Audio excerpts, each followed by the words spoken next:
हरे कृष्ण कृष्ण कृष्ण हरे हरे, हरे राम राम राम हरे हरे। श्री बृहद भागवतामृतम द्वितीय खंड द्वितीय अध्याय। हम लोग सुन रहे थे ज्ञान की अपेक्षा भक्ति की महिमा। उसमें बताया था रसिक भक्तों के लिए भक्ति ही साधन है और भक्ति ही साध्य है। ऐसा क्यों बताया?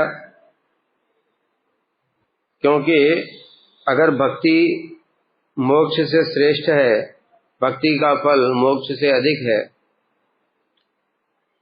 तो मोक्ष तो साध्य वस्तु है, तो इसका मतलब भक्ति भी साध्य होना चाहिए।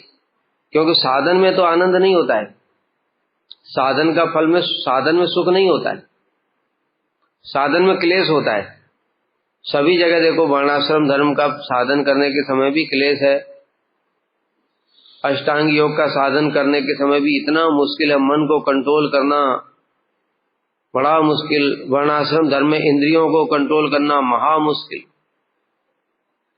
ज्ञान इत्यादि में भी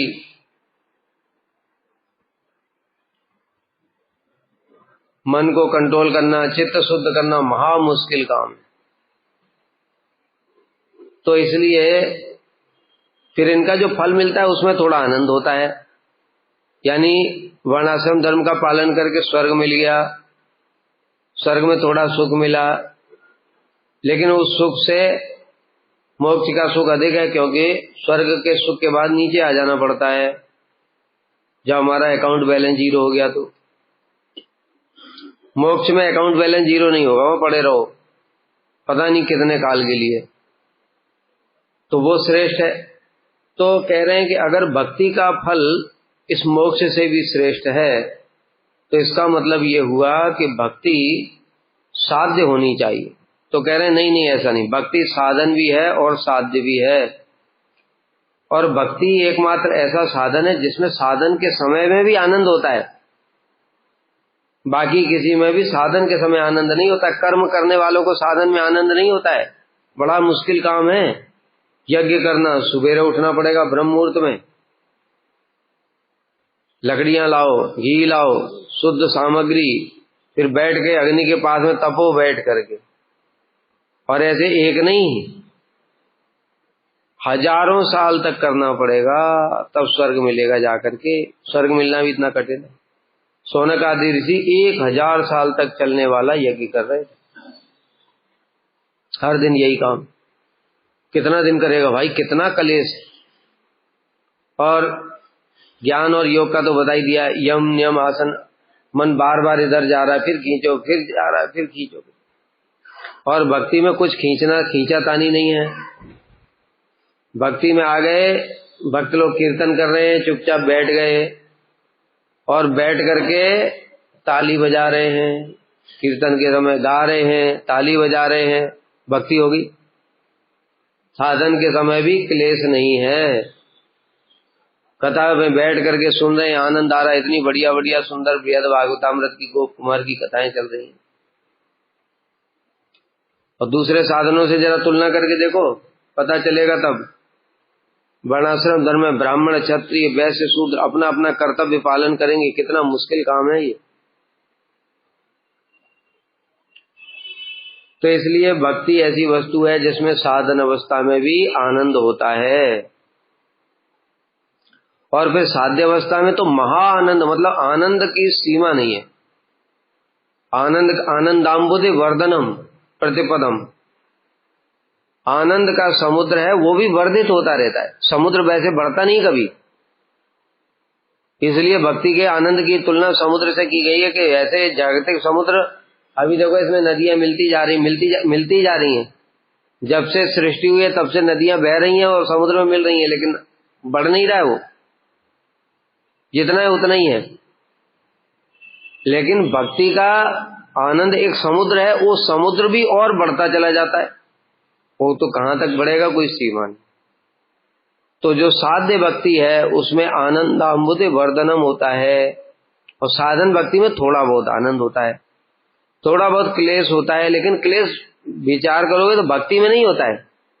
क्लेश केवल है हमारे अपने अनर्थों से जो हम लड़ रहे हैं, वो क्लेश है। भक्ति में कोई क्लेश नहीं। भक्ति के अंगों का पालन करने में, हरि नाम करने में क्लेश नहीं है। हरि नाम करते समय मन इधर चला गया, पीठ में दर्द हो रहा है, पेट में दर्द हो रहा है, ये तो अनर्थ है ना। तो भक्ति के अंगों में क्लेश नहीं है। क्लेश है अनर्थों में, अनर्थों से लड़ने में क्लेश है। और जैसे ही अनर्थ निवृत्ति दूर हो जाती है, अनर्थ निवृत्ति हो जाती है, वैसे ही आनंद फिर धीरे धीरे बढ़ना शुरू हो जाता है। फिर वो साधक छोड़ता ही नहीं है।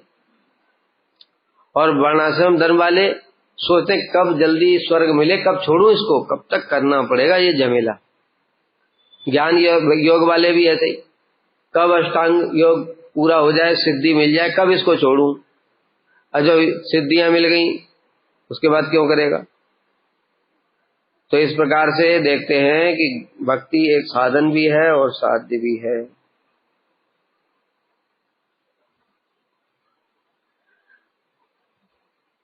यदि कोई कहे कि भक्ति का फल तो कृष्ण के चरण कमलों का साक्षात्कार है, तो साध्य तो कृष्ण के चरणों की प्राप्ति हुआ। इसके लिए कह रहे हैं उस साध्य रूपा भक्ति को कृष्ण के युगल चरणों कमलों की मकरंद अर्थात सारभूत मगुन सुगंध शीतल रसन परमानंद, उसको ही जानो। क्या बता रहे हैं कि जो कृष्ण के चरण कमलों में जो आनंद होता है चरणों की प्राप्ति में, चरणों का दर्शन करके, भगवान के मुख का दर्शन करके, वही आनंद भक्ति से भी हो जाता है। इसलिए तो कर लेते हैं। रूप गोस्वामी, सनातन गोस्वामी 24 घंटे भक्ति कैसे कर लेंगे। कृष्ण का दर्शन नहीं हो रहा है फिर भी कैसे कर लेंगे साधन। क्योंकि उतना आनंद जितना भगवान के सामने आने पर होता है उतना उनकी भक्ति करने में भी होता है। इसलिए वो छोड़ ही नहीं पाते। हरिदास ठाकुर 3 लाख नाम कैसे कर सकते हैं? 1 दिन, 2 दिन, 1 साल, कितना करोगे भाई। लेकिन वो छोड़ ही नहीं पाते। खुद ही कह रहे हैं हरिदास ठाकुर कि मैं तो छोड़ना चाहता हूं पर छोड़ नहीं पाता हूं। चाहे मेरे शरीर में प्राण रहे या ना रहे, मारो पीटो कुछ भी करो, प्राण ले लो, लेकिन मैं हरि नाम नहीं छोड़ सकता। क्यों नहीं छोड़ सकते भाई? इतना आनंद हो रहा है। जिस वस्तु में आनंद होता है वो तो छोड़ते नहीं। फिर तो कृष्ण के सामने तो बैठे नहीं हरिदास ठाकुर, फिर भी इतना आनंद हो रहा है कि नहीं? क्यों? क्योंकि भक्ति और भगवान में दोनों में तारतम्य वो है, तादात्म्य मतलब एक जैसा ही है। तभी तो भगवान को भक्ति वशीभूत करके सामने ले आती है। अगर एक जैसा नहीं होता, क्यों? इसका भी कारण समझ, हर चीज का मूल कारण समझ। क्योंकि भक्ति स्वरूप शक्ति की हिलादनी वृत्ति है। स्वरूप शक्ति ही तो भक्ति है। तो भगवान में जो आनंद है उनकी स्वरूप शक्ति में भी तो वही आनंद है। और वही आनंद ही एक मूर्तिमान स्वरूप धारण करके इस जगत में भक्ति देवी के रूप में प्रकट है। तो इसलिए भक्ति देवी में भी वो इतना ही आनंद है जितना भगवान में होता है। इस कारण से ऐसा है। इसलिए ऐसा समझना ठीक नहीं है कि भगवान के चरण कमलों की प्राप्ति ही साध्य है। भक्ति ही साध्य है। और भक्ति साध्य होने पर भक्ति में भी उतना आनंद मिलता है। जैसे इसलिए कहते हैं जो भाव होता है वो भाव कृष्ण भी रसास्वादन करते हैं। भाव और स्वयं भी आस्वादन ही है। जो साधक है वो भी आस्वादन करता है और भगवान भी आस्वादन करते हैं। दोनों को, आश्रय और विषय दोनों को आनंद प्रदान करता है।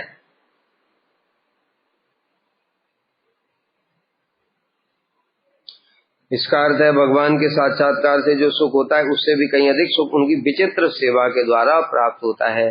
और यहाँ पर रहते हुए भक्त लोग उतनी सेवा कर लेते हैं, सेवा करते हैं तो आनंद वैसे ही हो जाता है। तो इसलिए भक्ति ही साध्य है। इस प्रकार अनेक ब्रह्म अनुभवी आत्माराम जीवन मुक्त तथा सिद्ध जनों के भी दुख के अभाव मात्र को ही साध्य प्राप्ति मानते हैं, परंतु भगवान के भक्त वैकुंठ गमन न करने पर भी अर्थात पंच भौतिक देह धारण करने पर भी निरंतर घनीभूत सुख अनुभव के रूप में भगवान की कृपा प्राप्त करते हैं। क्या बताया कि जो आत्माराम ज्ञानी योगी इत्यादि हैं वो दुख के अभाव को ही साध्य मानते हैं, लेकिन भक्त लोग इसी जगत में ही, इसी स्थान पर ही। मतलब जो ज्ञानी और योगियों के लिए इनको शरीर छूट करके जब मुक्ति में चले जाएंगे तब वही साध्य है, लेकिन भक्त लोग इसी स्थान पर रह करके, संसार में रहकर ही और भक्ति ही उनके लिए साध्य हो जाता है, जीवन मुक्त हो जाता है।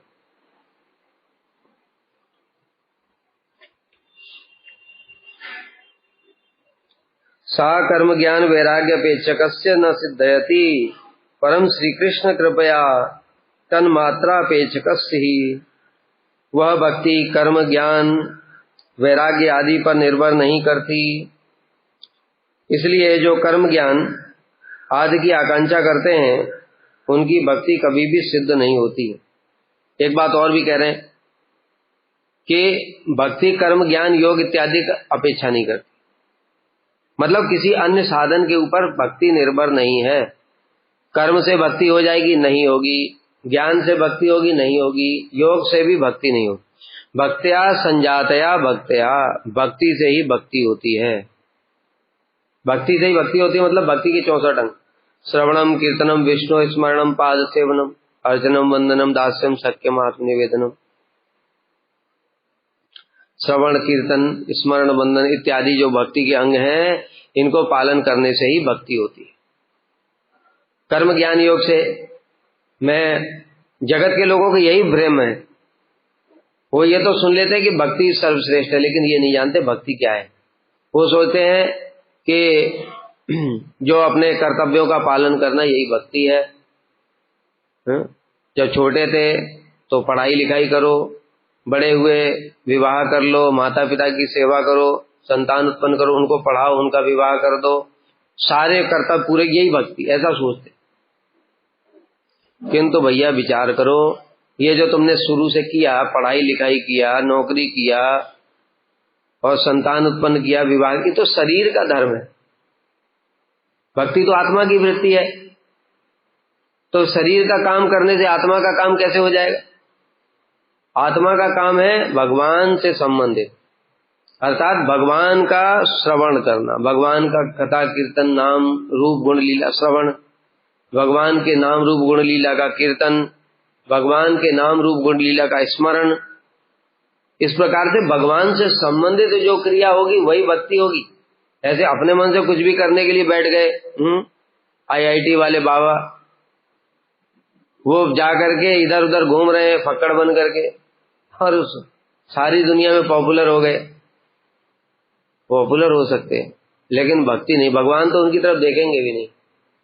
उल्टा जब उनके कर्मों का हिसाब किताब होगा तब वहां पर यमराज जी नहीं देखेंगे कि इनकी डिग्री क्या है। यमराज जी यमदूतों को बुलाएंगे, कहेंगे ये देखो इनका अकाउंट देखो जरा, इसमें क्या है। यमदूत दिखाएंगे, महाराज देखिए इन्होंने माता पिता की सेवा छोड़ी और भगवान का भजन नहीं किया, ले जाओ स्पेशल नरक में ले जाओ। ठीक है, इसलिए भगवान को इन सब बातों से कोई मतलब नहीं। तुम तपस्या कर रहे हो बैठ करके हिमालय के अंदर में, एक टांग के ऊपर खड़े होकर के, एक पैर के अंगूठे पर खड़े होकर के, दोनों हाथ भी ऊपर कर लिए, पानी छोड़ दिया, हवा छोड़ दिया, कुछ भी छोड़ दिया,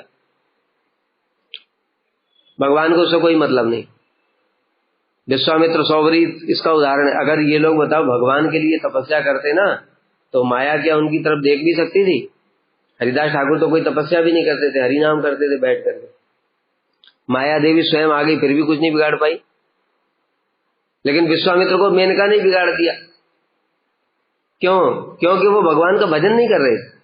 तो भगवान का भजन नहीं करेंगे तो भगवान रक्षा क्यों करेंगे? फिर वो कर्म कर रहे थे, तपस्या कर्म है, यज्ञ दान व्रत तप इत्यादि ये सब कर्म है। कर्म शरीर से होता है, शरीर के लिए होता है। तपस्या करके मैं ब्रह्म ऋषि हो जाऊं, ब्रह्म ऋषि क्या है? आत्मा की उपाधि है। आत्मा ब्रह्म ऋषि होता है? आत्मा की उपाधि है कृष्णदास। वो तो सब समय ही है, उसके लिए होने की जरूरत क्या है? और ब्रह्म ऋषि शरीर की उपाधि है। हर बार जब ये इंद्र बदलते, ये सब बदलते हैं तो फिर ये सब ब्रह्म ऋषि भी बदल जाते हैं, सारे देवता बदल जाते हैं। तो ये सब शरीरों की उपाधियां हैं। इसलिए वही उसके लिए ही वो तपस्या कर रहे थे।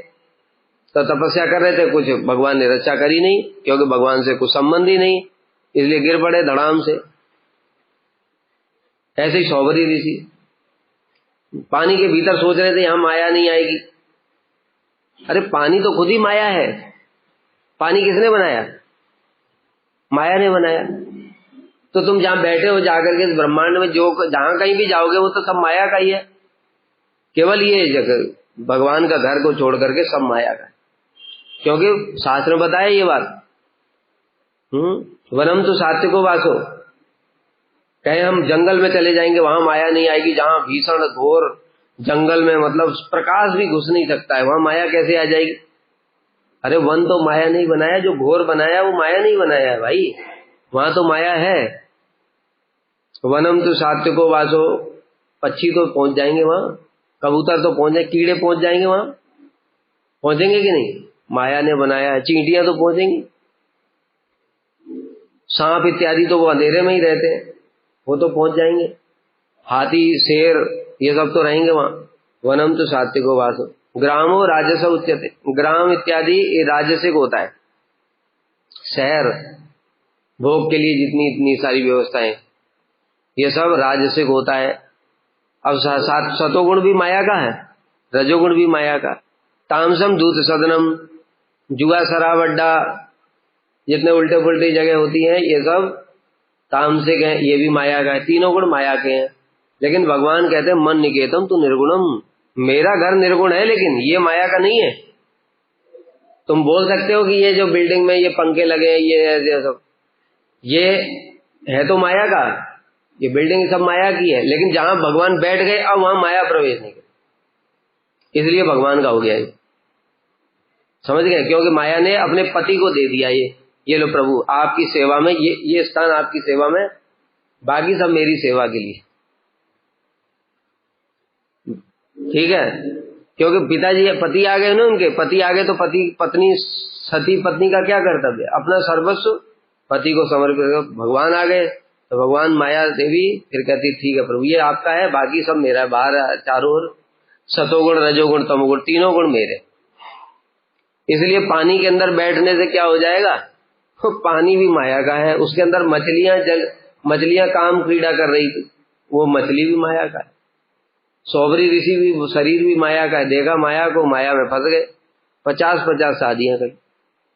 और हरिदास ठाकुर जी जहां भी बैठ जाते, चाहे वो जंगल में बैठे, चाहे वो शहर में बैठ जाए, चाहे कहीं भी बैठ जाए, वो निर्गुण है। तो इसलिए कह रहे भाई कर्म ज्ञान वैराग्य से भक्ति नहीं होने वाली। वैराग्य का भी देख लो ऐसे ही, इन लोगों ने कितना कठोर वैराग्य किया था, खाना पीना सब छोड़ के तपस्या कर रहे थे, इससे इनका कुछ भी नहीं हुआ। और दूसरी ओर हनुमान जी को देखो, हनुमान जी तो कोई बैठ करके एक पैर के ऊपर खड़े होकर तपस्या नहीं करते, और कर्म ज्ञान योग वैराग्य कुछ भी नहीं करते, लेकिन सब समय राम का भजन करते, राम जी की सेवा करते हैं, उसी से उनकी भक्ति हो जाती है और वे केवल कृष्ण कृपा के बल से उस भक्ति को प्राप्त कर लेते हैं। ज्ञान वैराग्य कर्म इन सब से भक्ति प्राप्त नहीं हो सकती। उल्टा भक्ति रसामृत सिंधु में रूप गोस्वामी ने बताया है कि जो भक्ति के साथ साथ में कर्म ज्ञान योग का आश्रय भी कर लेता है, उल्टा उसे भक्ति ढक जाती है। कर्म से भक्ति दो प्रकार से ढकती है, एक भय से, एक लोभ से।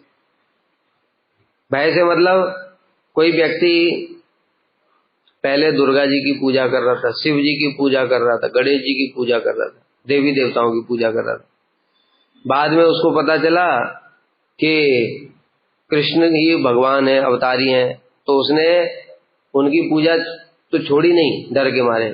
अरे मैं 40 साल से तो दुर्गा जी की पूजा कर रहा हूँ, शिव जी की कर रहा हूँ, ये कहीं नाराज ना हो जाए, मेरा क्या होगा फिर? भगवान की भी कर लेता हूँ, इनकी भी करूंगा साथ में। तो इस प्रकार से जो करता है भय से, कुल देवी देवता नाराज ना हो जाए, तो भक्ति उससे ढक जाती है, क्योंकि उसको विश्वास नहीं है कि भगवान की भक्ति करने से कोई देवी देवता नाराज नहीं हो सकता, उल्टा खुश हो जाते हैं वो। कितने सारे उदाहरण है, वो देवी देवता तो खुद भेजते, बाद में जब उनसे कोई कुछ मांगते हैं वो प्रकट हो जाते हैं, कहते हैं भैया मांगो कुछ। वो कहता है मुझे कुछ नहीं चाहिए, तो कहते हैं ठीक है भगवान की शरण में चले जाओ, मैं तुम्हें उनको पास भेज रहा हूँ, फॉरवर्ड कर देते हो। खुश हो जाते। देखो इसका उदाहरण कितना सारा उदाहरण है। जो श्रील वामन गोसाई महाराज जी का एक शिष्य था, वो देवी की पूजा करता था पहले, और उसने कहा कि मेरी संतान बीमार हो गई, तो उसको ठीक हो जाए तो मैं देवी को बलि चढ़ाऊंगा। उसकी संतान ठीक हो गई, लेकिन वो वैष्णव बन गया, अभी तो बलि नहीं चढ़ा सकता। तो श्रील वामन, वो उसकी देवी उसके स्वप्न में आ गई और कहने लगी कि तुमने मुझे बलि देने के लिए कहा था, अभी तक दिया नहीं।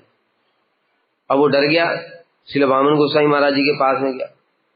श्रील वामन गोसाई महाराज जी ने कहा ठीक है, कोई चिंता नहीं है, तुम उनको जाकर के देवी को भगवान का प्रसाद अर्पण कर दो।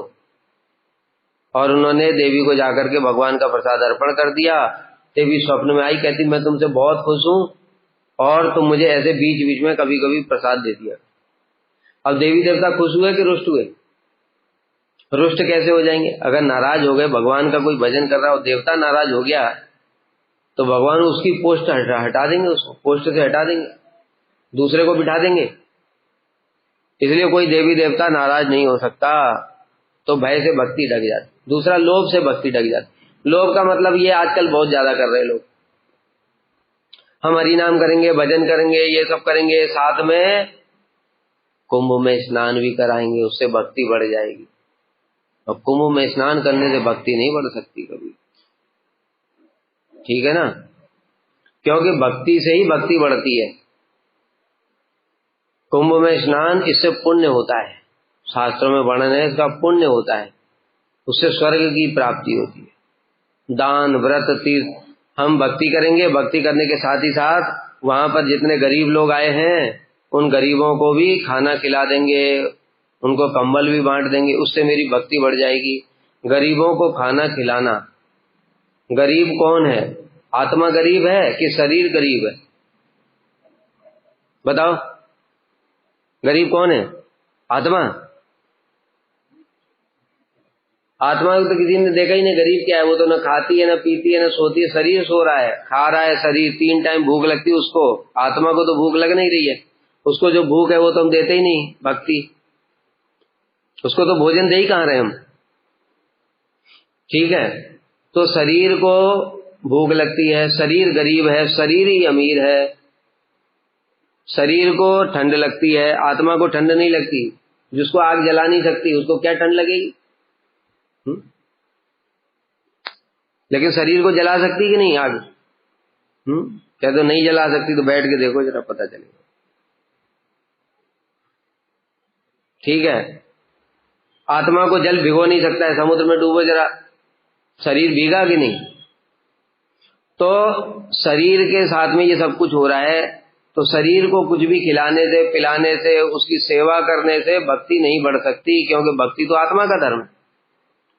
तो इसलिए सोचे कोई कि मैं भजन कर रहा हूँ, हरि नाम करता हूँ, माला भी कर रहा हूँ, दीक्षा भी ले लिया है, और भक्ति में जल्दी जल्दी आगे बढ़ जाऊं, इसके लिए गरीबों को खिला देता हूँ, थोड़ा कुंभ में स्नान कर लेता हूँ, थोड़ा है और कुछ भी कर लेता हूँ। इस प्रकार से करने से भक्ति ढक जाएगी उल्टा, क्योंकि वो कर्म से भक्ति को सोच रहा है बढ़ने के लिए।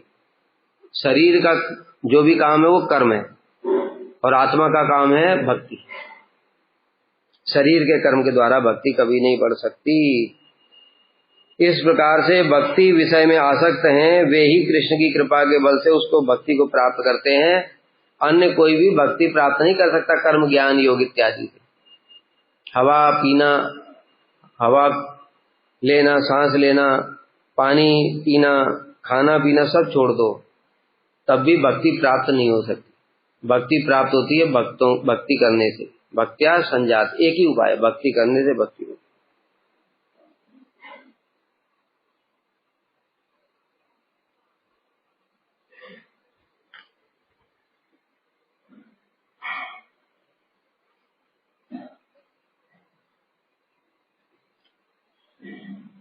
और कह रहे हैं, ब्रह्मा जी भी कह रहे हैं, यहां पर एक बात कह रहे हैं कि तो भगवान सभी को भक्ति क्यों नहीं दे देते? जो भक्ति कर रहे हैं देखते हैं उनमें से किसी किसी को ही भक्ति मिलती है। तो यहां पर बता रहे हैं कि इसलिए सभी को नहीं मिलती, क्योंकि फिर वो भक्ति तो कर रहे हैं। जैसे मान लो आए, थोड़ा बहुत हरि नाम किया, थोड़ा बहुत पूजा पाठ किया, उसके बाद में नौकरी नहीं लग रही है, और नौकरी नहीं लग रही है, अब थोड़े दिन तो सहन किया, नहीं कुछ मांगना नहीं है भगवान, कुछ मांगना नहीं, कुछ मांगने। अब घर वाले प्रेशर डालने लगे, निकम्मा कहीं का, कुछ करता नहीं है, पैसे कमा करके ला। शादी कैसे करेगा, पैसे नहीं कमाएगा तो शादी भी करना जरूरी है। इसलिए अभी क्या करे बेचारा, तो जगन्नाथ जी से कहा, प्रभु देखो मैं भजन ही कर रहा हूँ आपका, ठीक है मुझे कुछ चाहिए नहीं, लेकिन क्या है देखो इतना प्रेशर आ रहा है, आप भी बात को समझो थोड़ा, चारों तरफ से समाज का प्रेशर लग रहा है ना, इसलिए थोड़ा नौकरी दे दो, उसके बाद मैं फिर भजन करूंगा। जगन्नाथ जी ने कहा ठीक है नौकरी ले, भक्ति नहीं दूंगा। नौकरी तो भगवान के लिए बड़ा आसान है, ये करोड़ों अरबों लोग नौकरी कर रहे हैं कि नहीं, तो भगवान के लिए कितना, और भक्ति करोड़ों मुक्तों में से किसी एक को भक्ति होती इतना दुर्लभ है। तो उसने छोटी वस्तु मांग ली, भगवान ने दे दिया, बस खत्म बात। फिर थोड़ा फिर नौकरी लग गई, कहता हाँ भगवान की कृपा से लगी, फिर थोड़ा भजन शुरू किया, भजन शुरू किया, अब किसी संतान ही नहीं हो रही, संतान नहीं हो रही, 10 साल हो गए। फिर जगन्नाथ जी के पास, प्रभु मैं आपका ही तो भजन कर रहा हूँ, देखो और किसी का नहीं करता, देखो किसी कभी कुछ मांगता भी नहीं, लेकिन क्या है संतान तो होनी चाहिए ना। या जगन्नाथ जी के पास हुआ, भगवान ने कहा ठीक है 10 साल के बाद में संतान भी हो गई। फिर भगवान ने भक्ति नहीं, संतान हो गई, अब उसको कोई रोग व्याधि लग गया बड़ा भीषण, ठीक ही नहीं हो रहा है। फिर भगवान से ऐसे करके मांगता रहेगा, लेकिन बीच बीच में क्या करेंगे भगवान, कहते तू यही ले ले, अब तुझे मेरी भक्ति चाहिए नहीं। भगवान तो भक्ति की पूरी चारों तरफ से परीक्षा ले लेते हैं, अच्छे से ठोक पीट करके बजा बजा करके देखते हैं, तब जाकर के उसको अपनी शरण में लेते हैं। कोई ऐसे फ्री में नहीं जा सकता, भक्ति सबसे अनमोल वस्तु है, ऐसे फ्री में कैसे मिल जाएगी। रोग व्याधि कष्ट आदि दैविक आदि भौतिक आध्यात्मिक तीनों प्रकार के ताप, वो सब उसको जो सहन करते करते निकल जाता है। कहते चाहे कितना भी रोग आ जाए भगवान से मांगूंगा नहीं, क्योंकि इस शरीर में तो रोग है तो अपने प्रारब्ध के कारण है, जब भोग लूंगा ठीक हो जाएगा। ऐसे करके जैसे ब्रह्मा जी कह रहे हैं, तत्ते अनुकंपाम सुसमीच्यमाणो भुंजान एवात्म कृतम विपाकम हृदय वाग बपुवे विदन नमस्ते जीवेत मुक्ति पदेश दायवा। तत्ते अनुकंपाम, जो भी हमारे ऊपर कष्ट आ रहा है वो सब आत्मकृतम विपाकम, मैंने ही तो किया है। भगवान तुमको कष्ट कैसे दे सकते हैं, किसी दूसरे को कष्ट नहीं दे रहे, तुमको कष्ट दिया। कितने सारे इसके उदाहरण मिलते हैं। कहीं किसी कार का किसी का गाड़ी का एक्सीडेंट हो जाता है, उसमें सब तो एक साथ नहीं मरते, कुछ बच जाते। एक बार देखा परिवार के सब बड़े बड़े लोग मर गए, एक बच्चा ही बच गया। मतलब बच्चा तो बचना नहीं चाहिए, उसके तो सबसे ज्यादा चोट लगती है। बच्चे को तो थोड़ा सा अगर कुछ लग गया तो मर जाएगा, बड़ा आदमी तो सहन कर लेगा, उसका हाथ पैर टूटेगा मरेगा नहीं, लेकिन सब मर गए, बच्चा बच गया। भूकंप आया, एक बार बिल्डिंग पूरी गिर गई और 3 दिन के बाद मलबा हटाया गया, देखा तो 3-4 साल का बच्चा उसमें से जिंदा निकला, बाकी सब मरे पड़े। तो भैया वही क्यों बचा, उसको तो पहले मरना चाहिए सांस घुट करके, और 3 दिन मलबा गिर गया, सांस तो घुट जानी चाहिए, कुछ भी नहीं हो फिर भी बच गया। इस बाकी सब मर गए, मतलब उन्होंने ऐसे उनकी मृत्यु थी, और उनकी मृत्यु थी तो वो मर गए, और उसका अभी जीवन बाकी था तो बच गया। तो जिसने पाप किया है उसी को तो दंड मिलेगा। कितनी सारी चीजें देखते हैं, जाते जाते किसी एक आदमी का एक ही पानी गिरा हुआ, कहीं पैर फिसल गया, बाकी लोग निकल गए, उनका तो पैर नहीं फिसला, एक का फिसला, उसका हाथ टूट गया, और बाकी सब बच गए। क्यों हुआ ऐसा, भगवान ने बाकी सबको क्यों नहीं किया ऐसा, क्योंकि उनका ऐसा पाप नहीं था कि उनका हाथ तोड़ा जाता।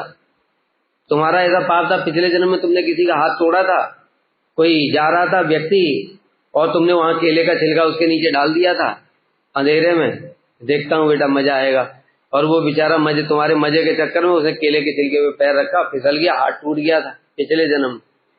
भगवान ने अकाउंट में, चित्रगुप्त जी लिखा जाए, चित्रगुप्त ने लिख करके रखा हुआ था ये। अब वो चित्रगुप्त ने देखा प्रभु टाइम आ गया है, यमराज जी ने कहा टाइम आ गया तो क्या पानी थोड़ा गिरा दो। अब वो पानी पी रहा था, कोई दूसरा आदमी पानी पी रहा था, और पानी पीते पीते उसके हाथ से बोतल गिर गई और पानी गिर गया।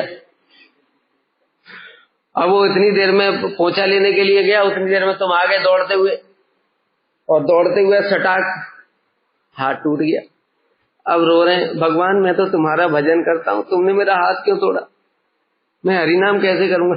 तो तुमने क्यों तोड़ा था पिछले जन्म में, दूसरे का केला का छिलका क्यों डाला था, तो तुम्हारा भी टूट गया। इसलिए कह रहे हैं जो आपकी कृपा के प्रभाव से उत्तम आत्मकृतम विभागम, जो हमको कष्ट सुख और दुख आ रहा है उसको अपना किया हुआ पाप का फल समझ लेता है और तत्तेनुकंपाम, उसको आपकी कृपा ही मान लेता है कि प्रभु आपने तो बहुत, मेरा तो बड़ा ज्यादा था लेकिन आपने थोड़ा ही दिया। और क्या करता है, हृदय भाग बब्बी विदन नमस्ते, हृदय से वाणी से आपकी सेवा करता रहता है, आपको प्रणाम करता है। जीवित इस प्रकार से वो धीरे धीरे सारे पाप पुण्य उसके खत्म हो जाते हैं और वह फिर भक्ति पद का अधिकारी होता है, सब भक्ति मिलती है उसको। तो भगवान भैया ठोंक बजा करके देखें, परीक्षा इस जगत में भी होती है। देखो कोई व्यक्ति, एक बात बता दो, कोई भी व्यक्ति को नौकरी ऐसे बिना किसी एग्जाम, जीवन में कोई एग्जाम नहीं दिया उसकी नौकरी मिल गई, बताओ क्योंकि मैं मजदूर बन जाऊंगा। मजदूर, जब मजदूर वाला जो देखता है ना, जब तुम ईंटें लगा रहे हो, तो ईंट लगाने का तरीका आता है कि नहीं आता है, वो भी परीक्षा करता है वो, ठीक है। फिर देखा कि नहीं आता तो सिखाएगा, कुछ सिखाएगा, फिर परीक्षा करेगा, सीखा कि नहीं, ठीक है, नहीं सीखा भाग यहाँ से, ये भी नहीं आता है, ठेकेदार भगा देगा कि तो उसका नाम बदनाम कर देगा तू। एक ईंट आगे लगा दी, एक पीछे लगा दी, मालिक आएगा तो ठेकेदार का पैसा काट ले, तो परीक्षा होगी कि नहीं। तो तुम कुछ भी कर लो यहाँ से, बिना पढ़ाई के भी जो काम हो रहे हैं वो भी परीक्षा से होते हैं। तो जो पढ़ाई वाले काम है उनकी तो सब जानते ही हैं, 1 में 2 में 3, हर क्लास में इतनी परीक्षा, और एक नहीं कितनी परीक्षा होती, फिर हाफ ईयरली एग्जाम, फिर और ऊपर जाओ तो कितने एग्जाम होते हैं, एग्जाम दे दे करके आदमी पागल हो जाता है। सेमेस्टर एग्जाम 4 महीने में सेमेस्टर होता है, इंजीनियरिंग मेडिकल तब डॉक्टर वॉक्टर 4-6 महीने में सेमेस्टर होता है, और सेमेस्टर के बाद फिर मंथली, और मंथली के बाद में कभी कभी जो है टीचर वो वीकली हर हफ्ते भी पूछ लेता है कुछ। इतने एग्जाम दे दे करके सिर के बाल ऐसे ही गंजे थोड़ी होते, इतना दिमाग सब समय गर्म रहता है दिमाग इतना गर्म रहता है सब समय कि वो बाल सारे निकल जाते बाहर, फिर उगते ही नहीं है। इतनी गर्मी, हीट इतनी प्रोड्यूस हो गई हीट कि दोबारा उग ही नहीं पाते इतनी हीट में। अरे तुम बताओ, जहां पर रेगिस्तान में क्यों नहीं उगता है पेड़, हीट इतनी ज्यादा ताप होता है ना, तो उसी प्रकार से यहाँ पर पेड़ तो उग रहे, धीरे धीरे भगवान ने दिए थे, लेकिन इतना हीट करते करते करते करते अब इतना हीट हो गया, फिर वहां पेड़ उगने ही बंद हो गए। अब कितना भी चंदन का तेल लगाओ, नौकरी करके पैसा कमाओ, फिर कुछ नहीं होगा। इसलिए इस प्रकार से जो भजन करेगा वो भक्ति पद का अधिकारी होगा और भगवान उसको परीक्षा लेकर ही देंगे।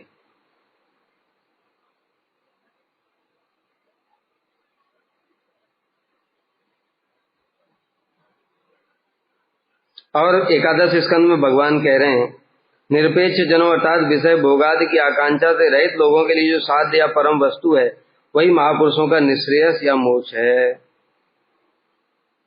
अतएव जो निष्काम और निरपेक्ष हैं वही मेरी भक्ति के अधिकारी हैं। मतलब जो कुछ भी कामना नहीं करता, जागतिक नहीं मोक्ष की भी कामना नहीं करता, तब मेरी भक्ति मिली। तो भगवान सब प्रकार से परीक्षा ले लेते हैं, इसको कुछ जागतिक या पारमार्थिक के मोक्ष तक की कोई कामना तो नहीं। विष्णु पुराण में महाराज सगर के प्रति उर्व मुनि कह रहे हैं, परम पुरुष श्री विष्णु वर्णाश्रम का आचरण करने वाले पुरुषों द्वारा आराधित होते हैं।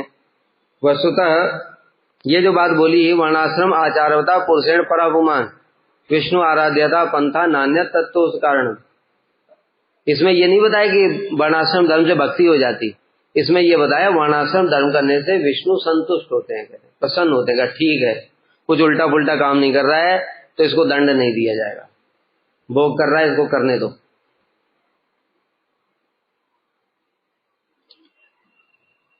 और विष्णु को संतुष्ट करना ही वर्णाश्रम धर्म का फल है। क्या बताया, वर्णाश्रम आचार करने से विष्णु संतुष्ट होते हैं, मतलब विष्णु की संतुष्टि ही वर्णाश्रम धर्म का फल होना चाहिए, अपने भोग के लिए वर्णाश्रम धर्म नहीं है।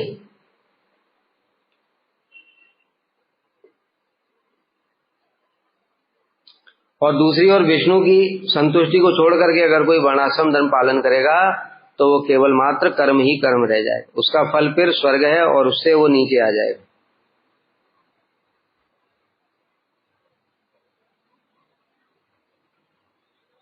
श्रुति स्मृति मेरी आज्ञा है तथा जो श्रुति स्मृति विधि रूप उस आज्ञा का उल्लंघन करते हैं वह मेरे विद्वेषी हैं, अतः मेरा भजन करने पर भी वे वैष्णव नहीं हैं। एक और भी बात करें, श्रुति शास्त्र में जो बातें बताई हैं वो ऐसा दिखाए देख सकते हैं कि उन बातों को नहीं मानते, है ना। श्रुति शास्त्र की बातों को नहीं मानते लेकिन भगवान का भजन करते हैं। तो कह रहे हैं कि वो जो शास्त्र की आज्ञा को नहीं मानते हैं वो मेरा भजन करने पर भी वैष्णव नहीं। मतलब श्रुति शास्त्र की बात को भी मानना पड़ेगा तब भजन करना पड़ेगा। अपने मन से कुछ भी करके, आजकल के जैसे लोग हैं मनोधन, भगवान सच्चे मन से एक बार भी नाम लेने से खुश हो जाते, ऐसे नहीं चलेगा। जो शास्त्र में लिखा है तद विद्धि प्रणिपातेन परिप्रश्नेन सेवया, भगवान की सेवक, भगवान के भक्त गुरु के पास जाना पड़ेगा, उनसे दीक्षा लेनी पड़ेगी, उनकी सेवा करनी पड़ेगी, तब भजन करना पड़ेगा। ऐसे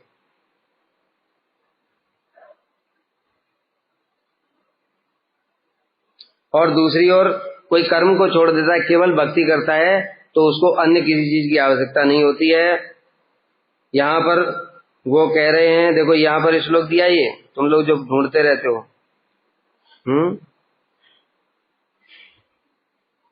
तब वो मत कर्म कर्मताम पुरुषाम क्रियालोपो भवेद यदि तेसाम कर्माणि कुर्वन् तीसरकोट महर्षि, टीका पद्म पुराण का है ये। अगर कोई भक्ति कर रहा है और उसने बाकी अपने कर्म को छोड़ दिया, वर्णाश्रम धर्म सारा कर्म को छोड़ दिया, जगत का सारी वस्तुओं को छोड़ दिया, तो लोग डराते धमकाते ना, तो तुम्हें नरक में जाना पड़ेगा। यहाँ पर स्पष्ट लिखा हुआ है, कहते उसका कुछ नहीं बिगड़ सकता है। उसके जो कर्म हैं उनको पालन करने के लिए 30 करोड़ महर्षि भगवान ने नियुक्त कर, 30 करोड़ महर्षि उसका कर्म जो छूट गया था ना उसको काम वो करेंगे वो लोग, ठीक है। इस प्रकार से भक्ति करने से सब कुछ हो जाता है।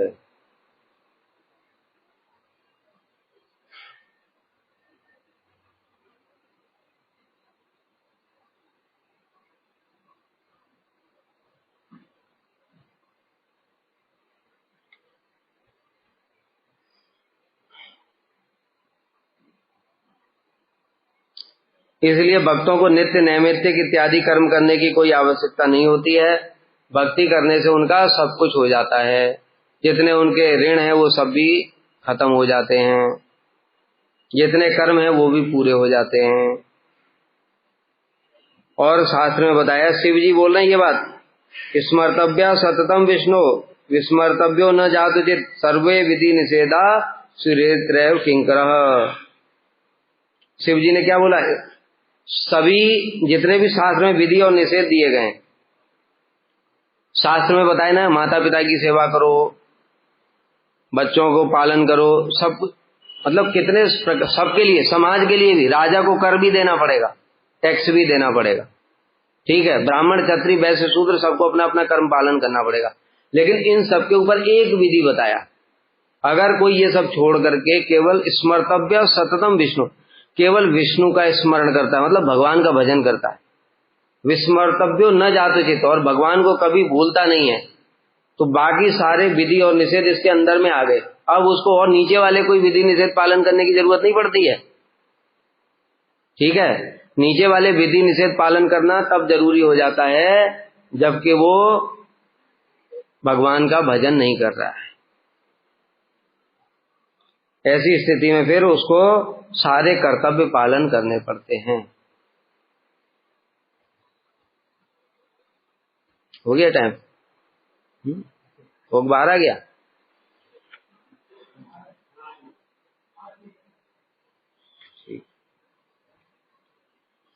कर्म विक्षेपकम तस्या वैराग्यम रसशोषकम ज्ञानम हानिकरम तत्शोधितम त्वयि अनुयाति ताम। कर्म भक्ति को अस्थिर करता है, उल्टा कर्म करने से भक्ति, क्योंकि वो सोचेगा ये ठीक है कि वो ठीक है, कभी शारीरिक धर्म की बात करेगा, कभी आत्मा के धर्म की, कभी ये ठीक लगेगा कभी वो ठीक लगेगा, चित्त स्थिर ही नहीं रहेगा। इसलिए कर्म जो है भक्ति को अस्थिर करता है, और वैराग्य भक्ति को शुष्क कर देता है, क्योंकि भक्ति रसमय है और वैराग्य शुष्क है। इसलिए वैराग्य मतलब सब छोड़ दो, सब छोड़ दो। और भक्ति में फिर भगवान की सेवा करोगे, सब छोड़ ही दोगे तो भगवान की सेवा कैसे करोगे? तुम तो भगवान को भी उपदेश देना शुरू कर दोगे। अरे आप भगवान होकर के भोग कर रहे हैं? वो जो था रामचंद्रपुरी, ऐसे ही तो किया। माधवेंद्रपुरी है, विप्लम रस का आस्वादन करते हैं। अय दीन दयाद नाथ, हे मथुरा नाथ, कदावलोक्य से हृदय त्वदवलोकात्रम दयित भ्राम किम करोम्य हम। हे दीन, हे दयाद नाथ, मथुरा नाथ, कब आपका दर्शन हो गया, कब आपका दर्शन होगा? मैं आपके विरह में कातर होकर के प्राण धारण नहीं कर पा रहा हूं। ऐसे विरह में, ये विरह विप्लम रस है।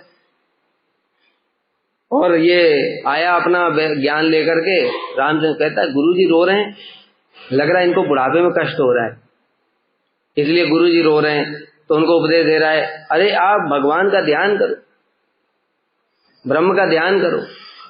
गुरुजी को ही उपदेश दे दिया। तो अगर पापी यहां से चला जा, मैं तेरा मुख नहीं देखना चाहता, अपराधी हो गया। तो ऐसे जो शुष्क हो जाते हैं वो भी भक्ति नहीं कर सकते, क्योंकि भक्ति रस है। भगवान की सेवा के लिए तो सारी वस्तुएं चाहिए कि नहीं? तुम भगवान को भी उपदेश दो, नहीं मैं आपकी कोई सेवा नहीं, मैं तो आपका हरि नाम करूंगा, तो ठीक है करो। भगवान उसको भी ग्रहण कर लेते हैं, लेकिन उसमें कोई रस नहीं आएगा फिर। ठीक है, इसलिए वैराग्य भक्ति को शुष्क कर देता है, और ज्ञान भक्ति का हानिकारक है। ज्ञान मतलब हम ब्रह्मास्मि, ऐसा होने पर युक्त कर्म ज्ञान आदि भक्ति के अनुगामी होने पर कभी कभी, हाँ अगर कोई भक्ति कर रहा है और साथ में इनका पालन कर रहा है तो ठीक है। जैसे भक्त लोग हैं, रघुनाथ दास गोस्वामी भजन भी कर रहे हैं और वैराग्य का पालन भी कर रहे हैं। ऐसे हमारे गुरुवर्ग सब, श्रील प्रभुपाद भजन भी कर रहे हैं, वैराग्य भी कर रहे हैं, तब तो ठीक है। अगर भजन छोड़ दिया तो वैराग्य पूरा नाश, सत्यानाश कर देगा, अजगर की तरह तुम्हारे जीवात्मा को निगल करके मोक्ष में पहुंचा